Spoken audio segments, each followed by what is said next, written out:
Acronyms.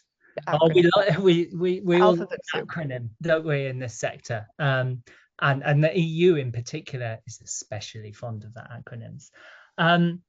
So they vary according to locality. They vary according to precisely what they want to achieve.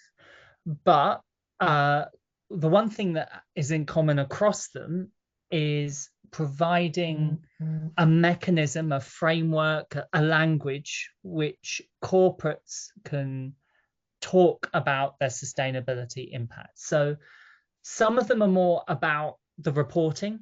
CSRD, for example, the Corporate Sustainability and Reporting Directive. You see me glancing across. I'm not ashamed. I have to look across and remind myself of precisely all of these are all the time of the actual acronyms. But CSRD is about disclosure and about reporting.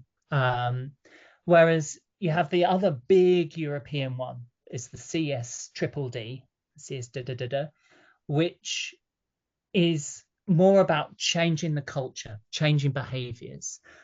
If CSRD is about measuring impacts on biodiversity and how your company is affected by biodiversity, the CSDDD is about building a transition plan. It's about having a strategy, right?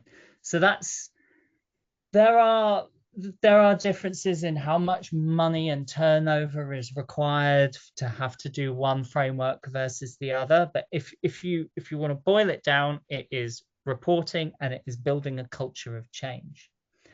There are others like EUDR, which is about ensuring that you are, if you're selling products into the EU, that they don't come from a landscape that has been deforested, right? So that is about, it doesn't matter if you're European or non-European as a company. If you're selling into the EU, you need to show that your cotton, your soya, your whatever has not come from an environment that has been stripped of trees.